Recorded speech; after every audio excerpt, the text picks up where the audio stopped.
Hi, and welcome to Cash and Coins. I do hope you are doing well. I always get comments about how silver is the worst investment, followed by gold. And I want to give my thoughts on this. I want to end some misconceptions about precious metals, and I really do hope this helps you out. And I also want to go over a little bit about what's going on with the Russian war threat in Ukraine and its effect on precious metals. All right, let's get into it. Hello, and thank you for joining me here at Cash and Coins.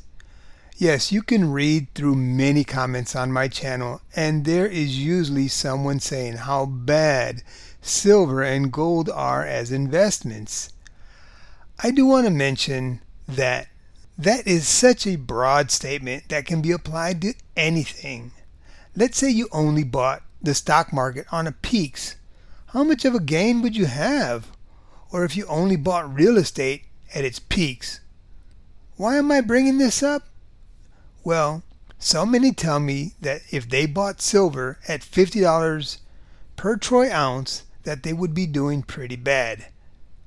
And I definitely agree with them. And I consistently say the same thing to them. Do dollar cost averaging. Don't buy when there's a big spike in prices. If you see it moving up 5%, 10% really quickly, don't buy at that time. Let's see what happens. And if you follow that simple advice, you might do way better than you think. The key thing to remember about silver and gold is that they are not investments in the way that other investments are. They don't earn interest and they don't pay dividends. They are there to protect you in a financial crisis. And many say that gold and silver will never go to zero. I completely agree with that. And yes, I'm not a financial advisor. I'm just letting you know what I do. Silver and gold are precious metals that many governments, as you should already know if you watch my channel, hold in reserves. They are an integral part of many countries' financial plans. It's their backup currency. They have used it as a crisis currency during war. So yes, silver and gold have their place. Just be wise in the way that you buy them. And paper gold and physical gold are very different. And same with silver because of premiums. So you have to factor those things in. If you are buying silver and gold as an investment, that's fine. Personally, I think it's better to see it as an emergency fund or as just another piece of your total investments. The percentages to hold is up to you. I usually see at the most 20%, but I usually see that they say 5 to 10% of your portfolio should be dedicated to precious metals and or commodities. If you look at the charts lately, by the way, silver and gold are performing well. And with time, they will do their thing. Look at this article from Reuters. And this has to do with the Russian threat of war in Ukraine. It's from February 11th, yesterday. Gold prices jumped on Friday to a near 2-month peak as concerns over surging inflation and escalating tensions between Russia and Ukraine lifted demand for the safe haven metal.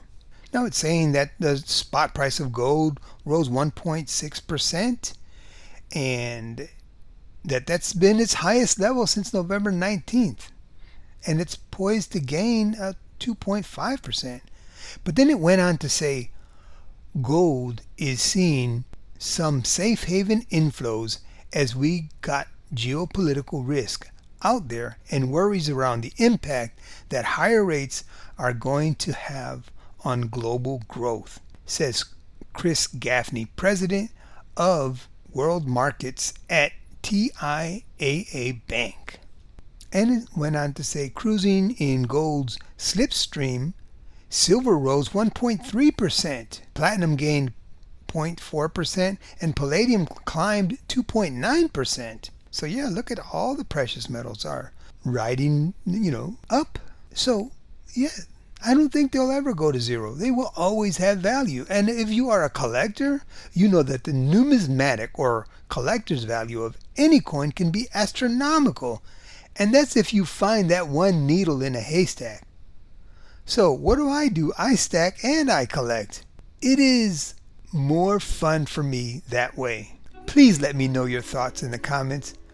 What is silver and gold to you? Are you a stacker or a collector or both? And I want to thank you for watching Cash and Coins. Please like, share, and subscribe if you have not. And as I always say, have a wonderful day.